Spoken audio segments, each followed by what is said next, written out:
Hello and welcome to Parent Talk. Today, Brad Kaplin returns to continue his talk on how to help your child find success in elementary school. Part 3, making sense of all those grades. Read a section, about 3-4 minutes of an essay I wrote during my master's at McGill. So I sort of jump right into the essay and it'll end abruptly. It'll sound more scripted and academic-y because it's an essay. Okay, so here we go. A discussion about evaluation must first look at the wider context of education.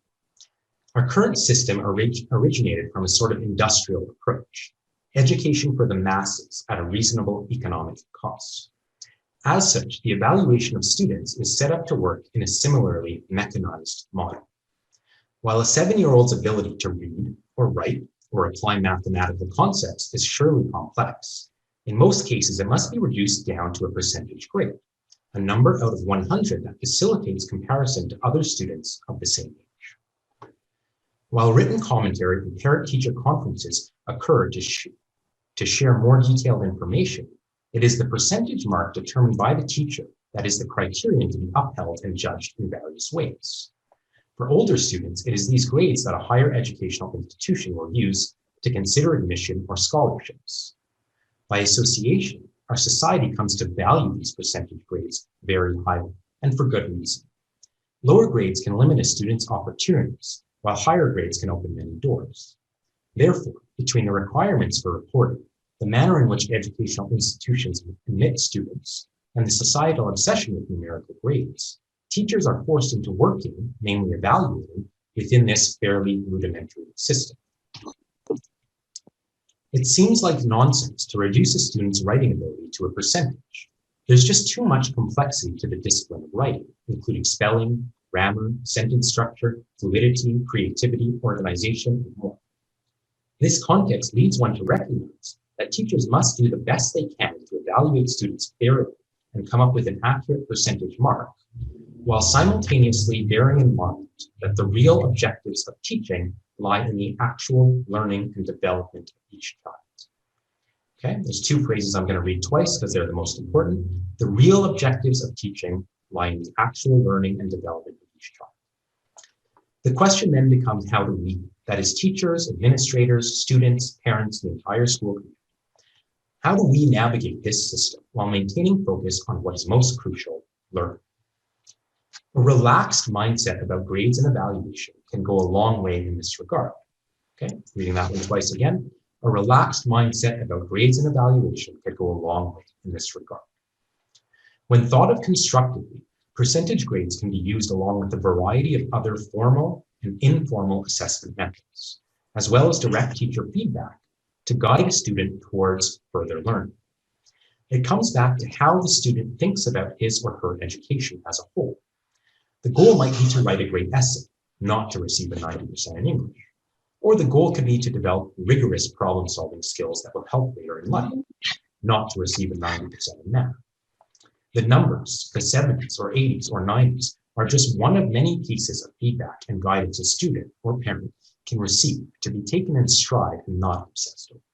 By framing grades around a growth mindset, we can help our students progress without creating needless anxiety and stress over the numbers. So I'm stopping reading the essay there. Whoops. And I will unpack that in a little bit more casual way, okay? And reiterate the main points.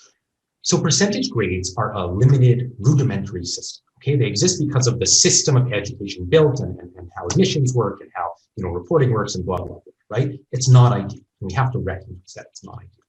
Okay, I want to give you an example of a student I worked with. Of course, I won't use the name. Okay, when I taught grade 4 in person, I had a student who was dyslexic.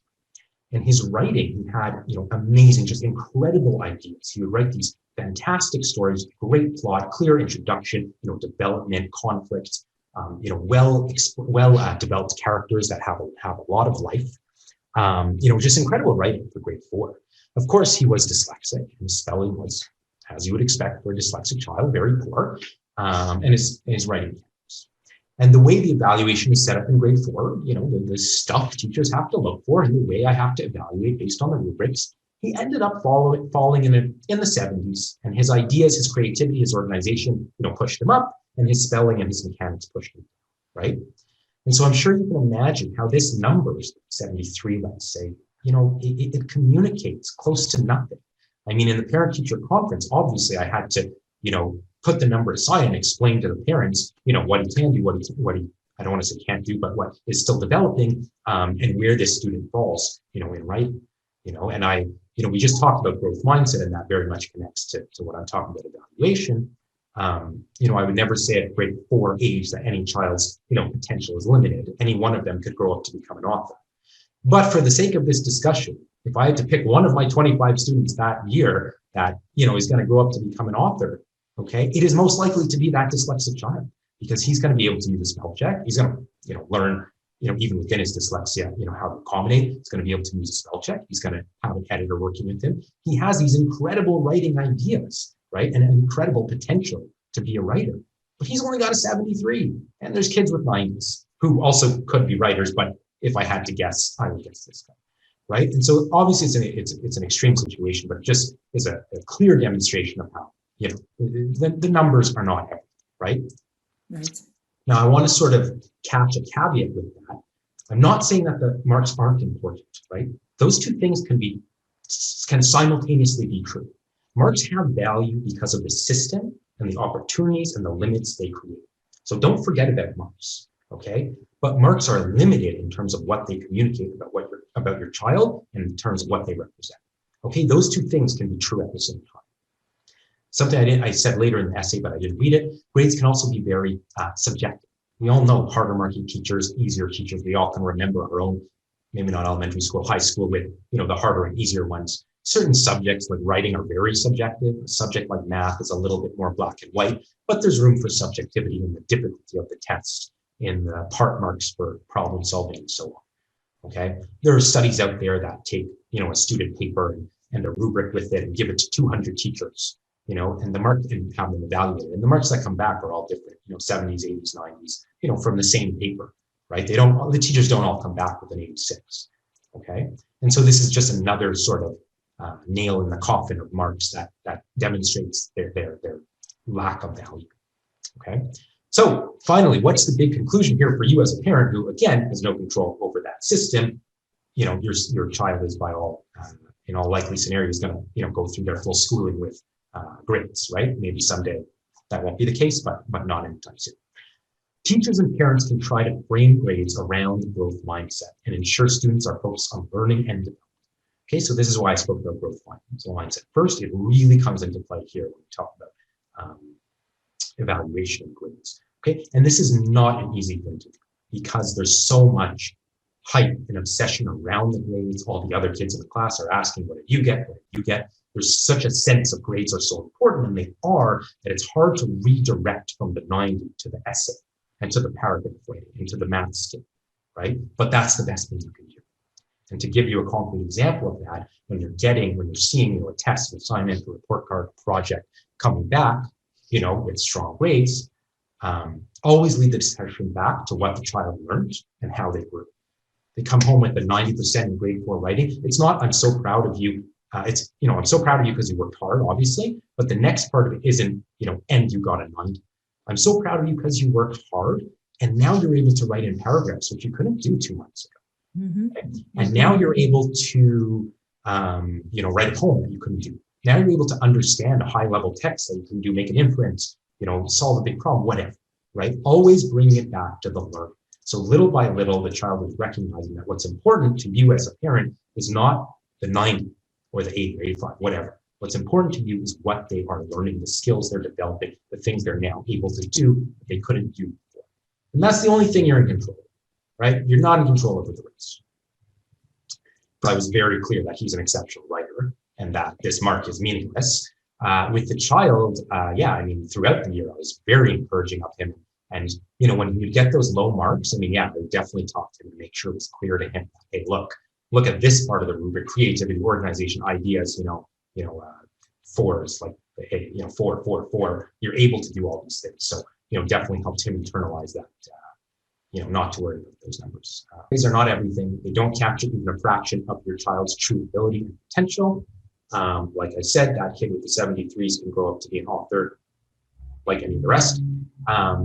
Again, sort of repeating it, but I'm not saying to completely forget about grades. They do matter. They do open doors. You don't want to ignore them. That would be irresponsible, but you want to put it in context. I know there might be a few people from Ontario here, but I don't know exactly, but it's probably similar. Teachers have to evaluate based on the Quebec curriculum, meaning they have to evaluate a certain set of skills. Again, I taught grade 4, so I just know that best. So, in English, it's paragraph writing, it's making inference, these sorts of things. But how you evaluate is totally up to you and your principal to set that up. So whether you're doing 5 quizzes of 20% each, or whether you're doing, a bunch of mini quizzes of 5% and big test, you can't call it an exam in elementary school, a big test of 50%, or if you're doing assignments, or if your homework is part of the mark or not part of the mark, there's, will give it, give you a transparent answer in some sort of way, right?